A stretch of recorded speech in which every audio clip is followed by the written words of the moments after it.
اعوذ باللہ من الشیطان اللعین الرجیم، بسم اللہ الرحمن الرحیم۔ السلام علیکم ورحمۃ اللہ وبرکاتہ۔ اللہ تبارک و تعالیٰ نے قرآن نازل کیا اور اس کے اندر قرآن، یہ اہل سنت اور شیعہ تمام امت متفق ہے کہ اس کے اندر جزیات کا ذکر نہیں ہے، موٹے موٹے جو اہم موضوعات ہیں ان کا ذکر ہے۔ نماز پڑھنے کے بارے میں کہہ دیا، نماز کا فریضہ بتا دیا، یہ نہیں بتایا کہ کس طرح سے نماز پڑھنی، کتنی رکعتیں پڑھنی ہیں اور کس طرح سے اس کو بجا لانا ہے، یہ نہیں بتایا۔ یہ جزوی مسائل تھے، یہ سنت پر چھوڑ دیا۔ روزے کا بتا دیا، زکوٰۃ کا بتا دیا، سب کے بارے میں جزیات نہیں بتائیں، کلیات بتائیں۔ یہ موٹے موٹے موضوع کور کرتا ہے۔ قرآن ایسی کتاب ہے کہ جو موٹے موٹے موضوعات کور کرتا ہے، لیکن تعجب کی بات وہاں ہے کہ ایک جگہ پر ہم آتے ہیں، دیکھتے ہیں کہ ایک باپ ہے، وہ اپنے بیٹے کو نصیحت کر رہا ہے۔ اللہ تبارک و تعالیٰ کو یہ نصیحت اتنی پسند آئی کہ اٹھا کے اس کو قرآن کا حصہ بنا دیا۔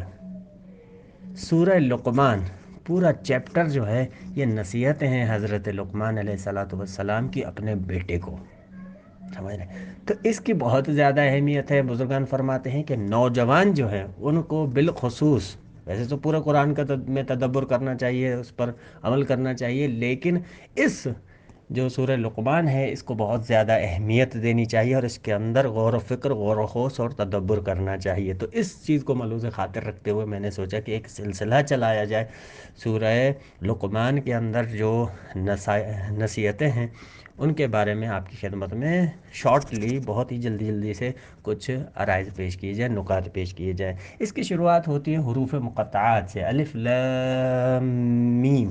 الف لام میم حروف مقطعات، کیا مطلب ہے ان سے؟ یہ ہم قرآن کے اندر دیکھتے ہیں، بہت ساری جگہوں پر ہمیں ایسے چھوٹے چھوٹے ٹوٹے ہوئے الفاظ نظر آتے ہیں، ان کو حروف مقطعات کہتے ہیں، یعنی مقطعات یعنی قطع شدہ، پیسز میں۔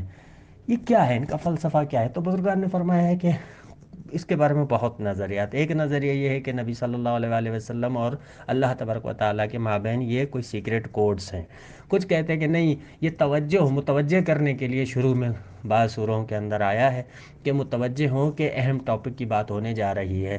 کچھ کہتے ہیں جیسے کہ حضرت آیت اللہ محسن کراتی صاحب فرماتے ہیں کہ یہ اس لیے آیا ہے کہ اللہ بتانا چاہ رہا ہے کہ یہ کوئی باہر سے حروف نہیں لایا، اس قرآن کے اندر جو آیات ہیں وہ انہی حروف سے بنے ہوئے ہیں ہمارے، جیسے کہ سورہ شورا کے اندر بھی یہ بتا دیا کہ یہ وہی حروف ہیں کہ جن سے یہ قرآن بنایا گیا ہے، کوئی باہر سے نہیں آیا۔ الف لام میم یہاں پر بھی۔ اور دوسری خاصیت ان حروف مقطعات کی یہ ہے کہ یہ تقریباً 28 یا 29 مرتبہ قرآن کے اندر مینشن ہوئے ہیں۔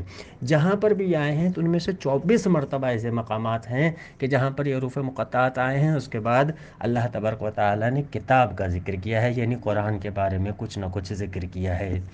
حروف مقطعات دے دیے، اگلی جو آیت آئی اس کے بعد والی، اس پر قرآن کے بارے میں جو ہے قرآن کو موضوع بحث بنایا گیا ہے، جیسا کہ یہاں پر بھی اللہ تبارک و تعالیٰ فرماتا ہے تلک آیات الکتاب الحکیم۔ تو آیات کتاب حکیم، حکیم سے کیا مراد ہے؟ حکیم تو ہم سمجھتے ہیں اللہ تبارک و تعالیٰ کو حکیم کہا جاتا ہے، کیوں؟ کیونکہ اللہ تعالیٰ کوئی فضول کام نہیں کرتا، ہر چیز کے اندر اس کی مصلحت ہوتی ہے، وہ جو بھی کام کرتا ہے اس کے اندر مصلحت ہوتی ہے، اس لیے اس کو کہا جاتا ہے اللہ حکیم ہے۔ لیکن یہ قرآن حکیم کیسے؟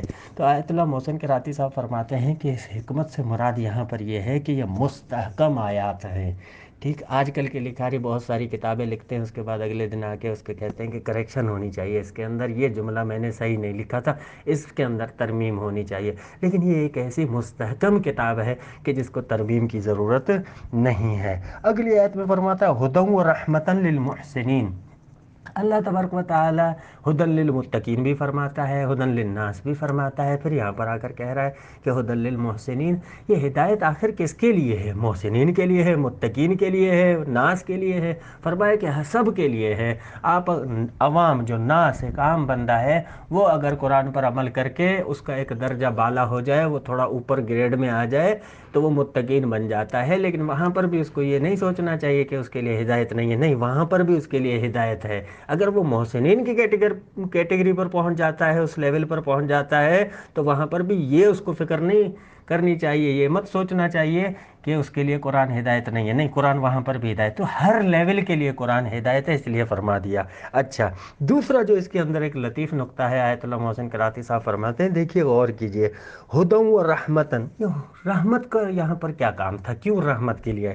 فرمایا کہ ہدایت جو ہوتی ہے وہ ہمیشہ رحمت کے ساتھ ہوتی ہے، شائستگی کے ساتھ ہوتی ہے، نرم روش کے ساتھ ہوتی ہے، سختی کے ساتھ نہیں ہوتی۔ یہاں جو ہمارے اساتذہ ہیں، معلم جو ہیں، جو تعلیم و تعلم کے شعبے سے وابستہ ہیں، ان کے لیے اللہ تبارک و تعالیٰ ان کو متوجہ کر رہا ہے۔ آیت اللہ محسن کراتی فرماتے ہیں، دیکھیے غور کیجئے، ہدایت جو ہوتی ہے وہ رحمت کے ساتھ ہوتی ہے۔ آپ جب بچے کو پڑھائیں تو اس کے اندر سختی نہ کریں۔ اور دوسری جگہ پر سورہ رحمان کے اندر اللہ تبارک و تعالیٰ نے فرما دیا، الرحمن علم القرآن، کیوں نہیں فرمایا الرحمن کی صفت کیوں ڈالی؟ یہاں پر اللہ تبارک و تعالیٰ الجبار بھی کہہ سکتا تھا، الجبار علم القرآن، یہ کیوں نہیں کہا؟ کیونکہ تعلیم اور تعلم کی بات ہو رہی تھی، ٹھیک؟